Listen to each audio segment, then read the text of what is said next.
University this Thursday on the 9th of June exclusively on KBC Channel 1 from 9:50 p.m. Hii ng'ombe ni yako. Asante. Hii ng'ombe itatoa maziwa mengi kabisa. Sasa shida ya school fees imeisha tena. Chukua hii. Hebu nikuulize, hii maneno nasikia ya bima ya elimu inaweza kuonekana mtu anachukua process ya kuchukua insurance cover yote ni rahisi. Hata niko na cover ya gari yangu. Kwanza unajaza proposal form kama hii na uijaze wewe mwenyewe. Kama haujui kusoma, uijaze na mtu mwingine. Hakikisha ile majibu umepatiana ni sahihi na ni ya kweli. Pia thibitisha insurance cover imeangalia maslahi yako.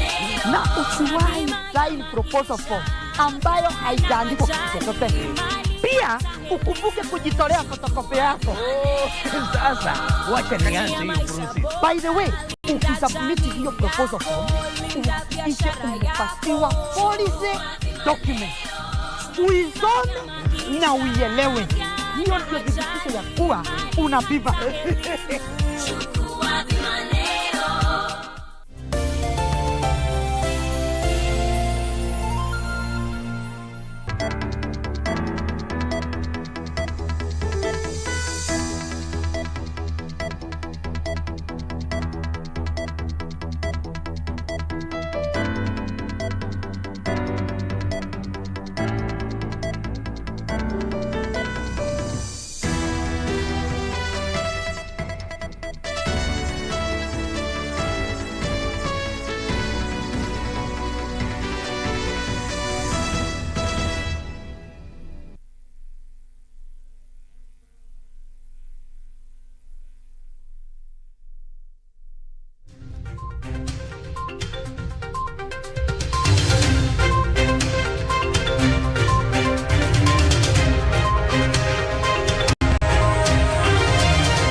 IEBC to use satellite modems to transmit elections results.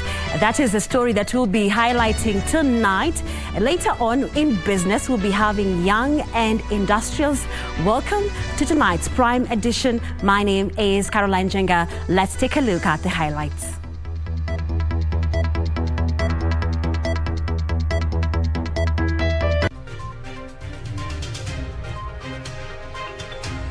Technology-enabled voting. IEBC to use satellite modems for electronic transmission of results.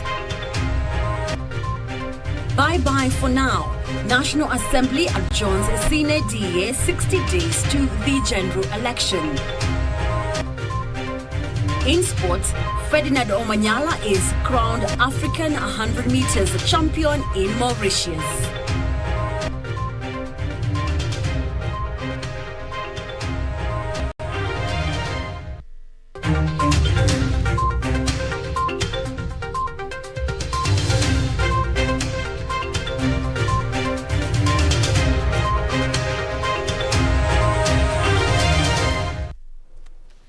Welcome back. Our sign language interpreter tonight is Lucy Maura. We now take straight to National Assembly, where counties are set to share 370 billion shillings in the next financial year after National Assembly passed the county allocation of revenue bill without amendments.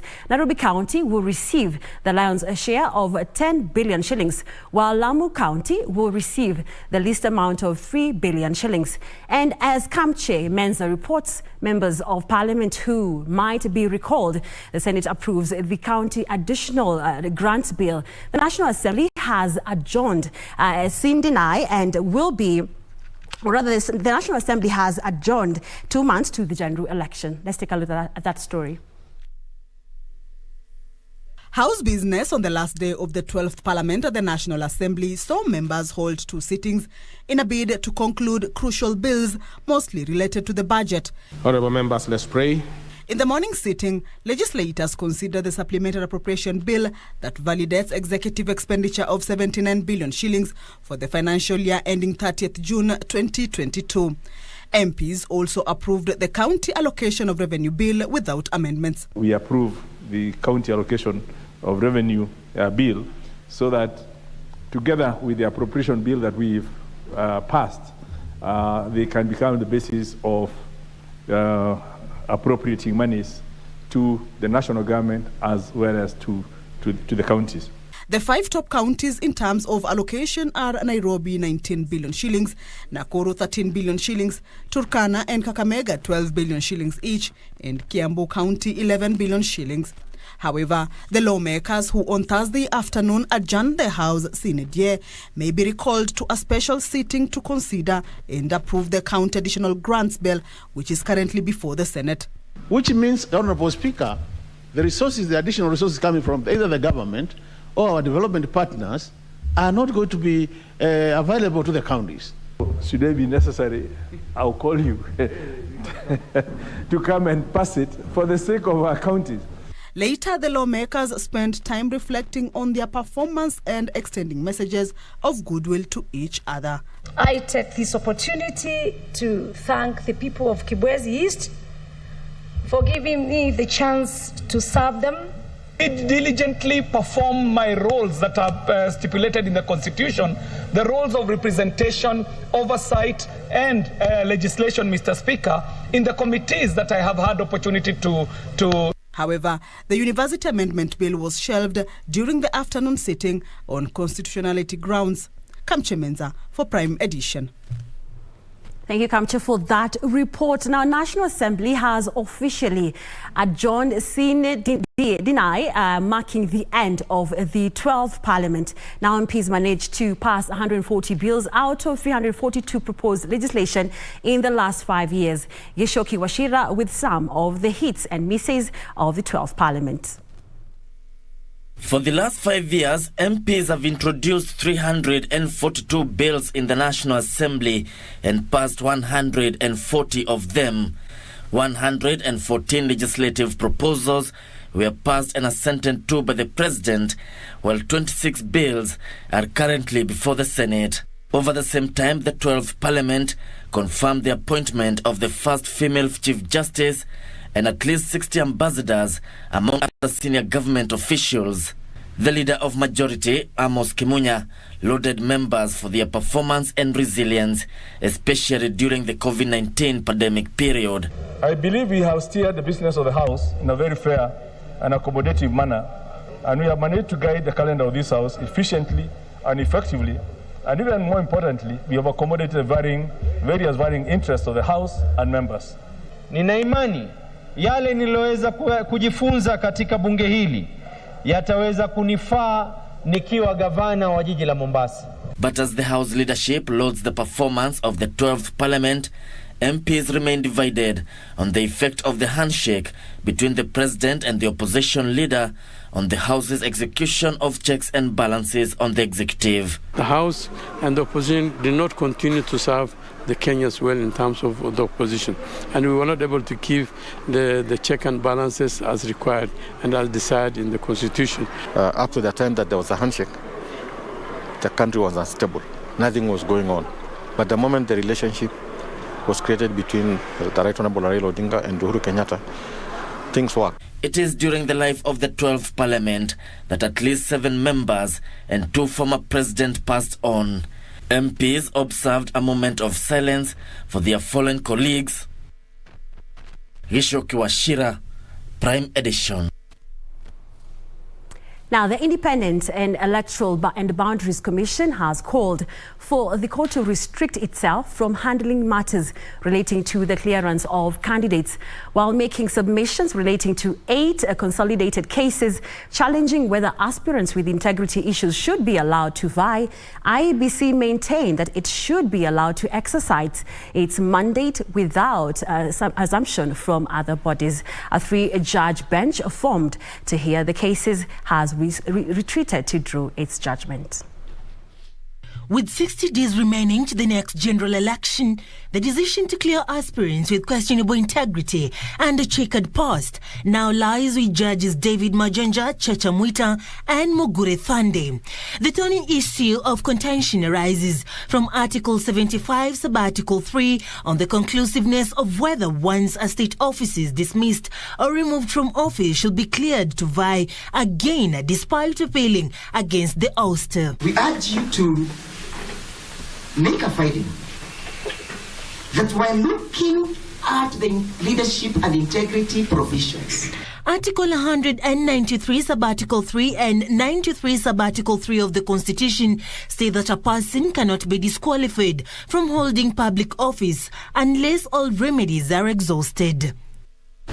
Whatever decision IEBC makes for or against Honorable Sonko is reviewable, and the courts will have the last word. The Ethics and Anti-Corruption Commission told the court that out of 241 persons they flagged on eligibility, only 3 were barred from the polls. When the aggrieved candidate is appearing before IEBC, EACC should also be there with their findings, with their facts. The IEBC defended its independence as a commission, saying it shall be allowed to perform its functions without usurpation. That this court must decline jurisdiction, my lord. With regard, my lord, to issues around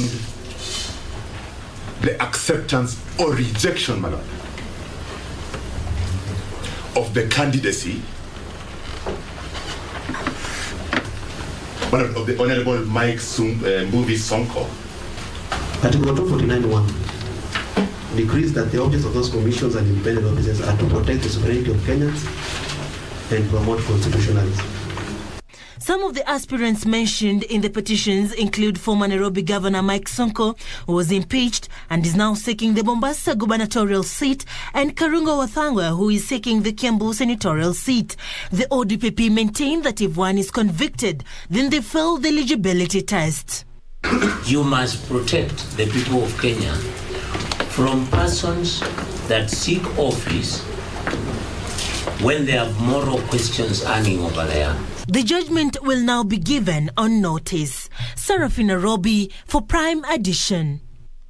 And still on IEBC, the Independent Electoral and Boundaries Commission will use satellite modems to facilitate the electronic transmission of poll results in areas which are not 3G and 4G network enabled. IEBC Chair Wafula Chebukati says 1,101 voting stations have been identified to use the satellite modems during the August 9th general elections. What is it searching?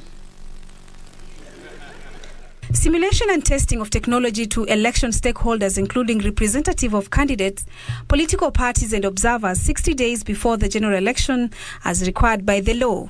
Independent Electoral Boundaries Commission Chair Wafula Chebukati says they decided to use the satellite modem after the National Assembly rejected changes that will have allowed transmission of results from a constituency tallying center. The Parliament has rejected those recommendations.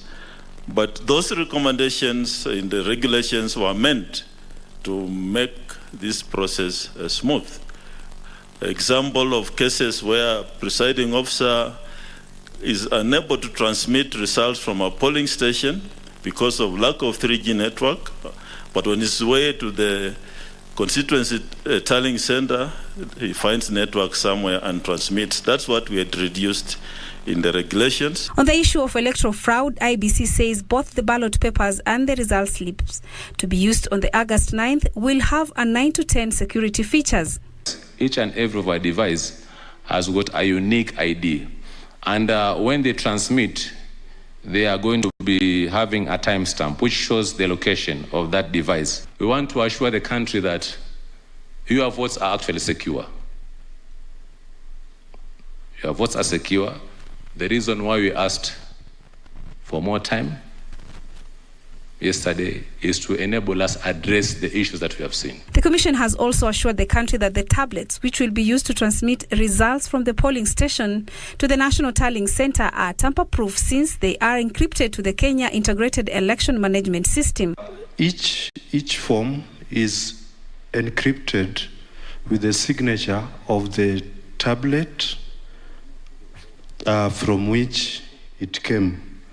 So you'll be able to trace each form to a tablet, and each tablet is traceable to a polling station. We will share which tablet has been assigned to which polling station before the election so that you know which tablet is where. However, stakeholders present questioned the long time used to transmit the mock results, expressing concerns that the same may occur on the voting day. The stakeholders in here present questioning the preparedness of the Commission in terms of transmission and security of the results ahead of the general election.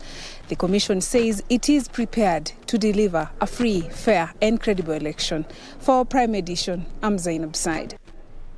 Well, that story by Zainab takes us to a fast commercial break. But when we come back, I'll be telling you more about politics and also looking at what Kenya Kwanza has been up to. We take that commercial break.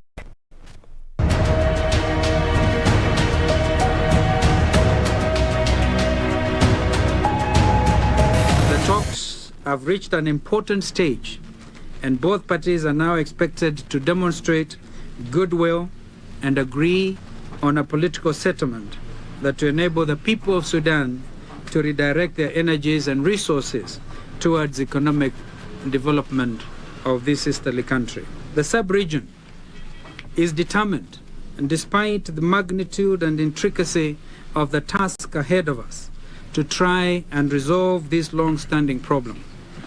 I therefore urge the two parties to be flexible and demonstrate understanding and tolerance in the spirit of give and take to give peace a chance.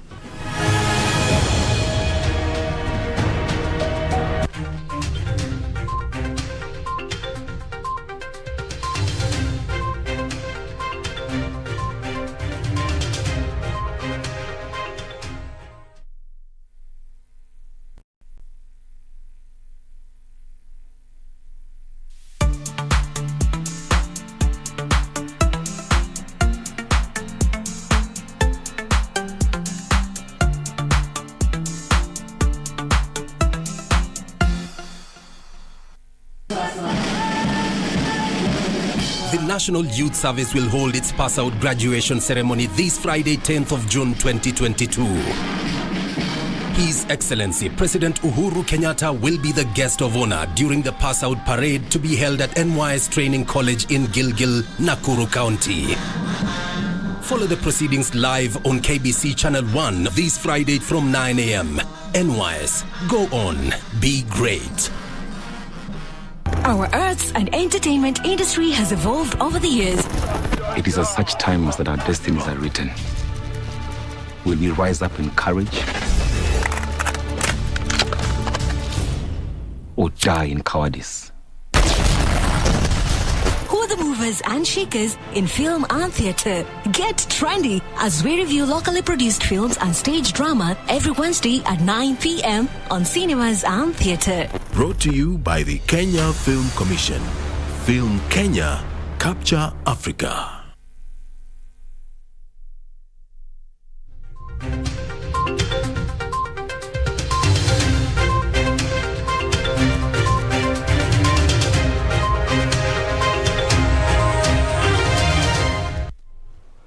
Welcome back, and you can continue interacting with us on our social media platforms at KBC Channel 1, and you can tweet me directly at Carol W. Njenga. And also later on, we'll be engaging with John Jacob Kuria and Nancy Okware, who are in Kisii County for the gubernatorial debate, where 7 aspirants are vying in that county. That conversation will be coming to you later on in this bulletin. Let's now take a look at the latest in politics, where Kenya Kwanza core principal Musalia Mudavadi says the coalition will seek to reduce the high cost of living by keeping the government's debt ceiling in check. The Amani National Congress leader claims heavy borrowing by the current government has become unsustainable. His core principal, Moses Wetangula and Ford Kenya, said the Western Kenya region will benefit immensely with 30% share of government they negotiated in the Kenya Kwanza coalition. The two were speaking in Butula, Busia County, where they held a series of rallies.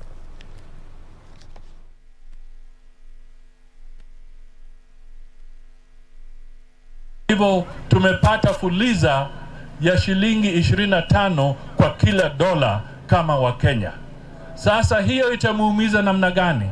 Itamuumiza kwa sababu wewe utazidi kulipa ushuru. Na kwa sababu unaona bei ya sukari imeharibika. Bei ya mafuta imeharibika. Bei ya petroli imeharibika. Bei ya chakula imeharibika. Hata bei ya kununua nguo imeharibika. Ile tumesaini sasa ni sisi kuleta hapa lori na kuweka vijana na kupeleka kwa army na kupeleka kwa polisi. Kwa sababu tuko na 30% yetu. Wakichukua army 30%, wakichukua police 30%, wakichukua nurses 30%, wakichukua walimu 30%, hata wewe utakuwa ndani ya hiyo.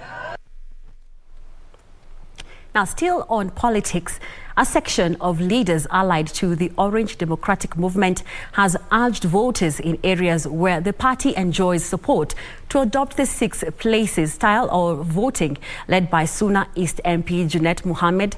The leaders argued that ODM needs numerical strength in parliament to effectively debate and pass laws. The Orange Democratic Movement has moved to consolidate support in parts of Nyanza, areas perceived to be slipping away from party's political grip. Just days before Raila Odinga embarks on the tour of the region, his allies in Nyanza want the region to adopt the 6-piece voting pattern of voting. Kule bungeni, jambo la muhimu ni idadi ya wajumbe. Na kwa hivyo sisi kama wanachama cha ODM lazima tufanye juu chini. Yeyote inawezekana tuhakikisha kwamba tuko na idadi ya kutosha ya wabunge. ODM appears keen on looking out other candidates vying for various positions either as independent or on other party tickets. Na lazima tupiganie chama ya ODM kwa sababu hiyo ndio chama chetu. Lakini mtu ako na haki ya kusimama na chama ile yote yeye. Lakini wakati watu wa ODM wanazungumza, lazima wapewe nafasi yao ya kuzungumza kama watu ya chama ya ODM. In cosmopolitan regions such as Nairobi, the Orange Democratic Movement has been pushing for the sharing of tickets among its allies in Azimio. ODM is facing a litmus test in Luo Nyanza, where a crop of verified political voices have been urging locals to vote in personalities and not parties. The campaign has seen the likes of Senator James Sorengo, Ochilo Ayako and other luminaries take a break from national politics to rally the grassroots, where competition appears to be getting stiffer by each person's son. Elvis Otieno for Prime Edition.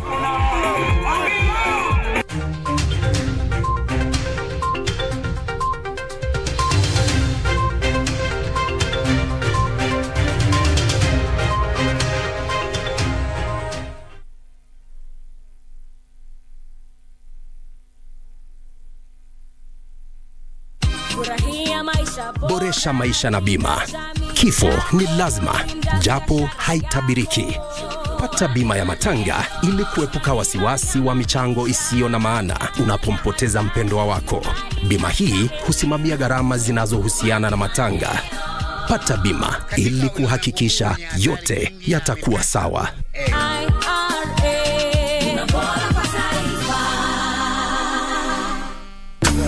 Welcome to the 5th edition of the Kalasha International Film and TV Market.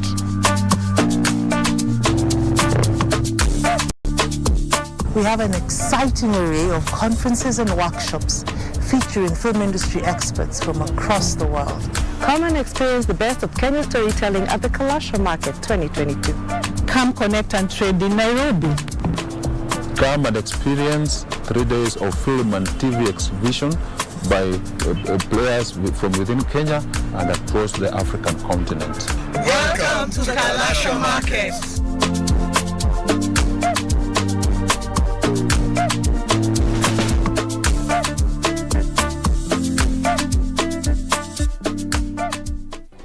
Do you have a news story to share with KBC? Get in touch swiftly on email news@kbc.co.ke or call 0723 892 654 or 0734 780 124.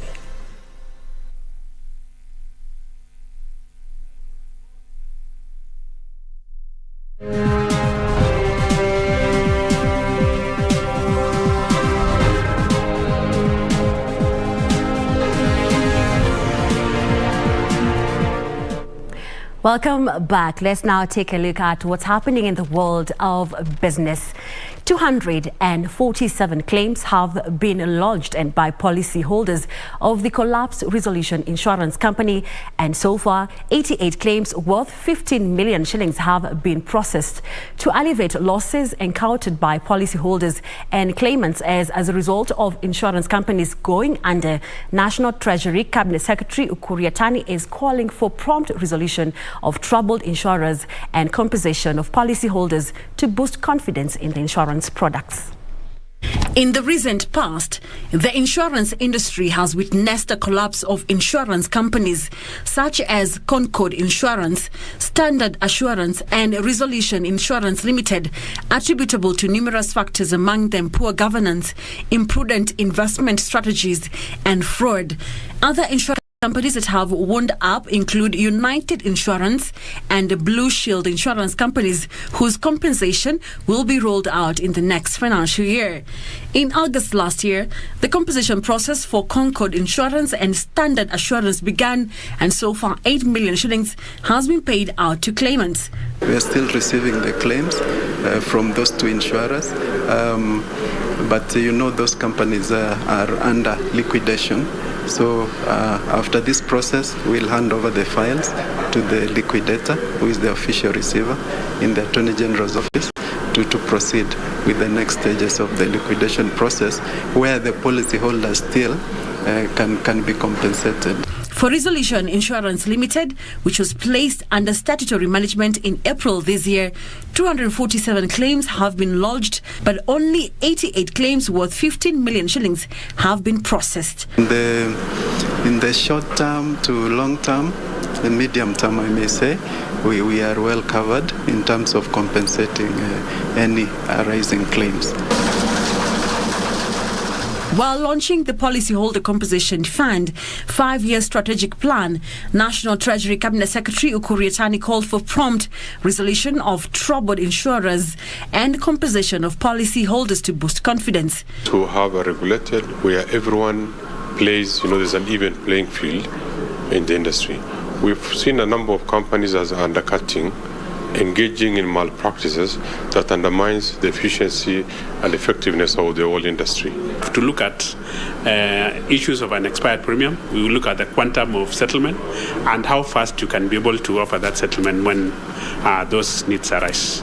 The maximum amount of compensation payable to a claimant is 250,000 shillings, which experts say is small.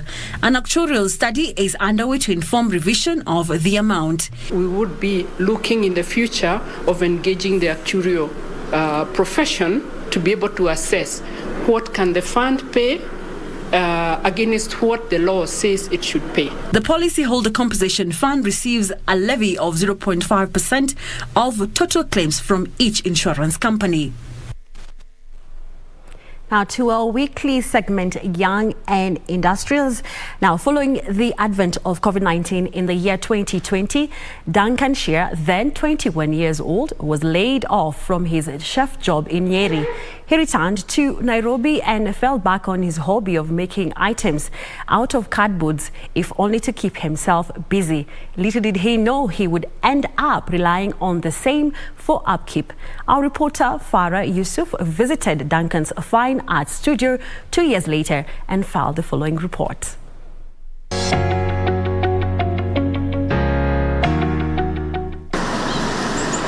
Kasarani area, Nairobi County.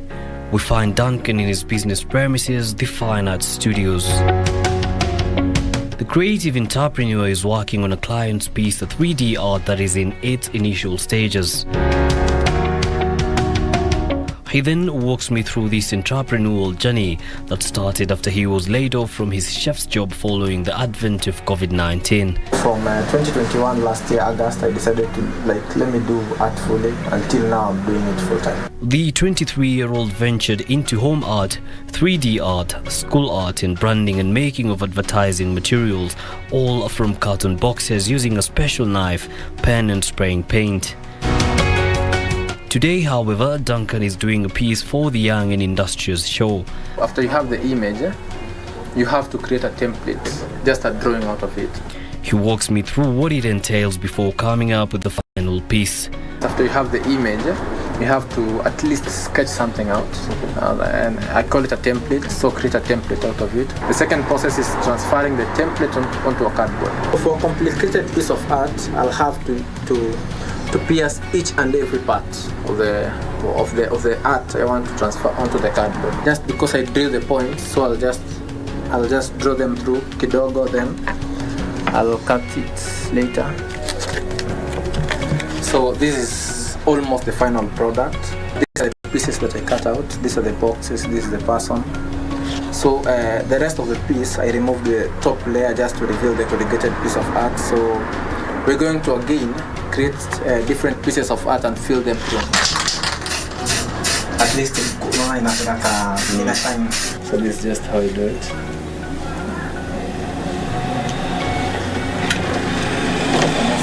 Position life just to be precise.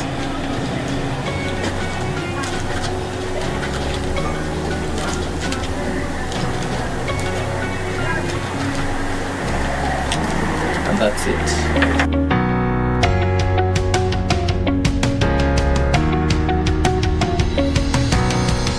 With that, the piece is now ready. You're quite precise. So we can shake up again.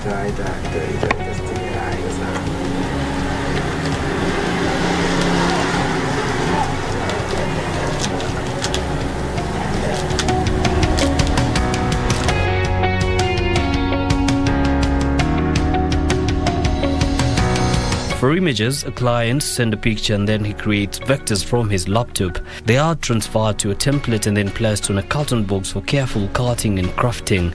2 years into the business, Duncan says he is now able to fend for himself through recycling the carton boxes he gets from a local shopping mall. She says he helps reduce pollution. The art, because it's a completely new form of art, so on a daily basis I learn something new out of it, and I think that's my drive, just bringing the most out of myself. Challenges are part of the art.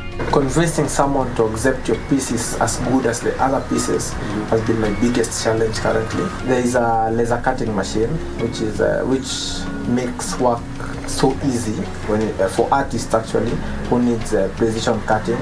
So a laser machine will be of so much benefit when I have such a machine actually. Duncan hopes to venture into more challenging pieces of corrugated artwork. I'm looking for an investor who can invest, obviously it's economically to get money, but to again preserve the environment for a later generation. The young entrepreneur hopes that corrugated artwork will be a more acceptable form of art in the market, even as he looks to expand his business in the days to come. Yusufar reporting for Young and Industrious from the Fine Arts Studios in Kasarani, Nairobi County. Well, thank you, Yusufara, for that interesting story there. Now, Kenya is banking on business deals between local and international pharmaceutical producers to create local solutions for this market.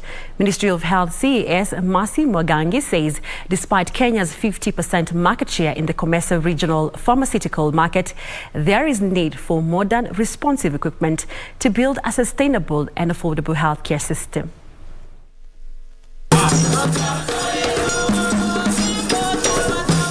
Kenya currently boasts of more than 30 local pharmaceutical manufacturers. Despite being the fastest growing marketplace, For healthcare and pharmaceutical products in the region, Kenya still has not fully tapped the smart care and diagnostic equipment sector.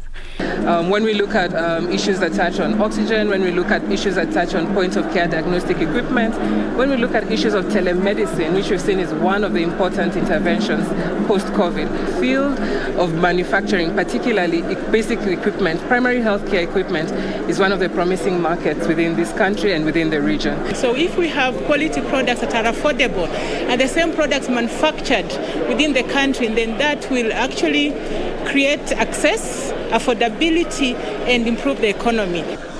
The Ministry of Health is banking on technology for provision of efficient and progressive healthcare, owing to the change in the structure of medical demand after the COVID-19 pandemic. This is in addition to business-to-business deals between local and foreign pharmaceutical companies. I think there are a lot of potentials in the Kenyan market. So the product is quite well received here, and they're hoping to bring more and offer more to the country. We do have negotiations underway, MOUs underway, and the beauty of this is that all this is at an affordable cost. We are reducing the cost of care. Mwangangi says the local pharmaceutical sector has immense potential for growth that could be realized by, among others, foraging into a smart healthcare system. Kenya is ripe and we are ready for the world. So you don't need to go to Europe. You need to come to Kenya. You need to invest in Kenya. The fact that Kenya is a pharmaceutical regional leader is uncontested. However, how can we expand further into the global market? Hibak Said for Prime Edition. Thank you, Hibak, for that story. Now we focus on magical scenes, and tonight we are focusing on Vipingo in Kilifi County, which is an ideal tropical holiday destination for families, professional groups or friends.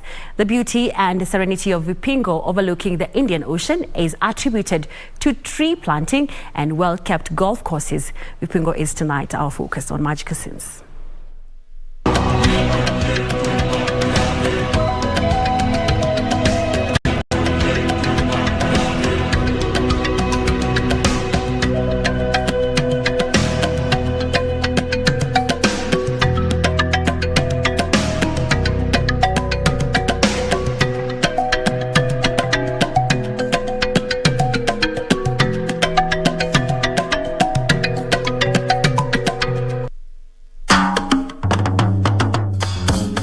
Welcome to Pazuri in Vipingo, Kilifi County.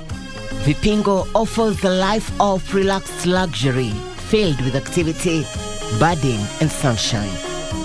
Overlooking the Indian Ocean, the blend of the clear skies and blue wavy waters secures your coastal enclave.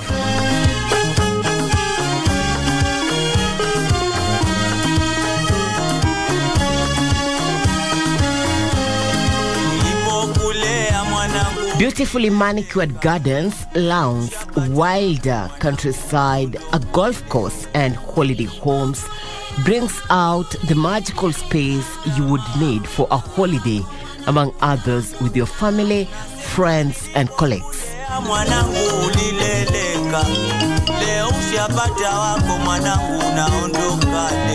The numerous water features are opportunities for water sports. The beach line in Vipingo is spectacular and undisturbed. The white soft sand and indigenous vegetation around it make it more welcoming to visitors. Notable thing is that it's on an elevated side. You can never realize as we are here, there's a very strong breeze. You know, for a moment you might forget you are at the coast because the weather, it's not that hot. Yeah, and also the fact that with the elevation you still have a very good view of the ocean, as much as it's not an oceanfront property because of the elevation still. And also, as you mentioned, the size of plantation, so it's not like all buildings, enclosing the property. And to sum it up, we have a golf course nearby. When you're out for holiday, about 80% of the expenses are on accommodation. If you can cut that out by getting an holiday home, then you have more to spend for holiday. We didn't want to divert so much away from what is already known, the coast is known for. So if you look up the house, they're normal, that's in the normal niches which are most common in Swahili homes. The color theme, the vents, you see them mostly in Swahili. If you go to Mombasa, you will see most of these things in most of the houses. Plus, we try to mix it with a little bit of clay vents. If you see the villa, it has a place where you can see the entrance porch has a clay vent.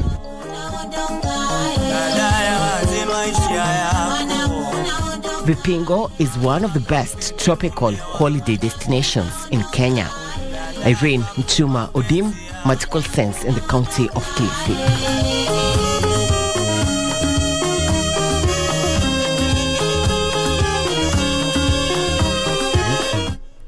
Well, let's now focus on World Economic Forum, and we focus more on the education sector, where Kenya's education transition rate has been hailed as a model of success during the just concluded World Education Forum in London.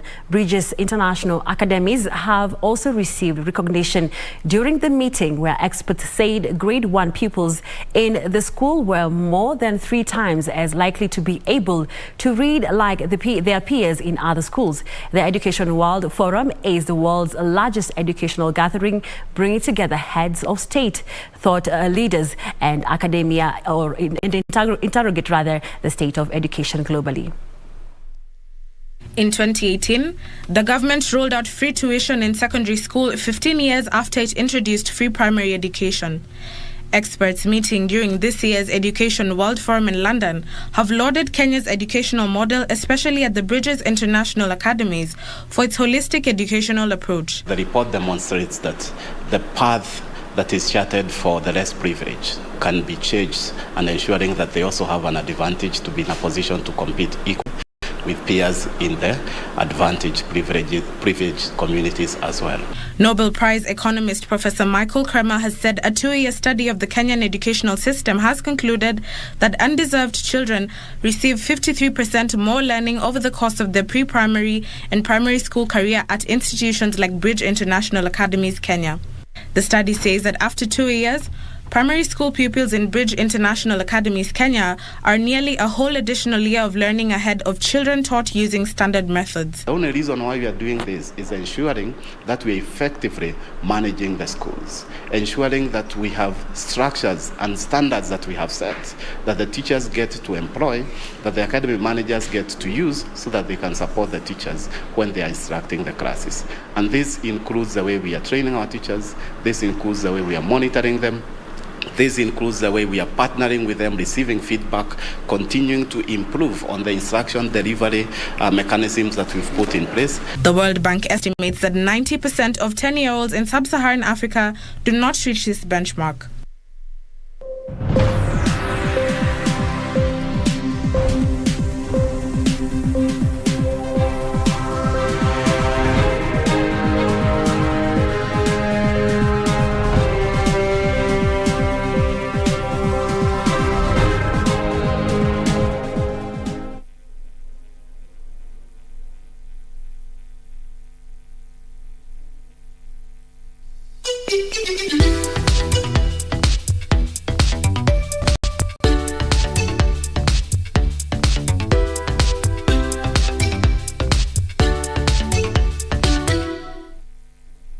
Kupata lazima nishike. Kama sikiza tune yako, bonyeza *811 962 hash. Lazima nishike mapema. Nisiposhika hii simu mapema utakasirika. Unajua mimi nikiwa mtu ya marathon, najua niko na experience kabisa. Niko na experience. If you don't hurry, you will not break the record. Okay, wacha nishike hii simu.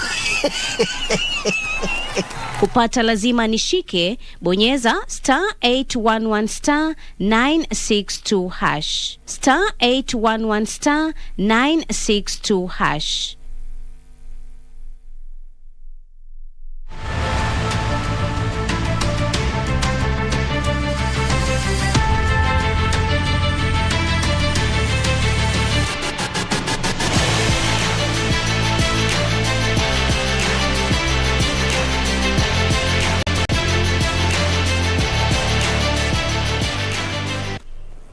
Welcome back. Let's now get sporty. My name is Karen Kibet.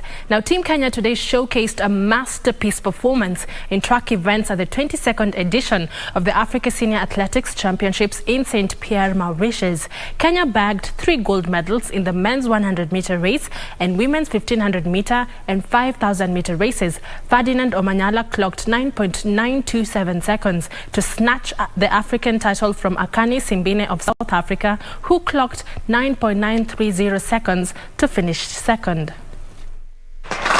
African 100-meter record holder Ferdinand Omanyala claimed African title after winning 100-meter race in 9.927 seconds. He defeated South Africa's Akani Simbine and Brintige's Henry Cho, who finished second in 9.930 and 10.01 seconds respectively. Kenya clinched the first 2 positions in the women's 1,500 meters race after all African Games silver medalist Winnie Chebet clocked 4 minutes 16.10 seconds to emerge victorious, while compatriot Purity Chepkirui finished second in 4 minutes 16.28 seconds. Asegu Ayal of Ethiopia came third.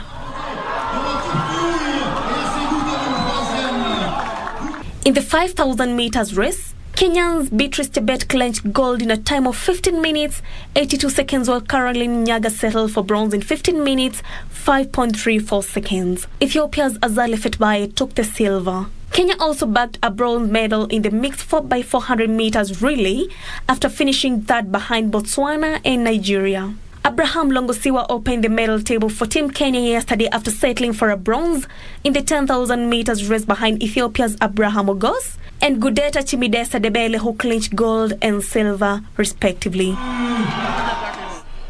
Thank you, Nora, for that report. Now, moving on, the Safaricom Golf Tour heads to Kitale, Trans Nzoia County this weekend for its 10th leg at the Par 73 Kitale Golf Course. The event has attracted a field of over 170 golfers from Nandi Bears, Kakamega, Kisumu, Eldoret and Kericho golf clubs, with a senior tournament scheduled for Saturday and juniors on Sunday. Some of the key lady golfers from Nandi Bears drawn in the Saturday tournament are Lydia Jebichi, the overall winner of the 4th leg in Nyanza, and Faith Chemutai, a previous winner in the women's longest drive category. Last week, Kericho Golf Course played the host to the 9th leg of the golf tour. The Safaricom Golf Tour has so far been to 9 locations across the country.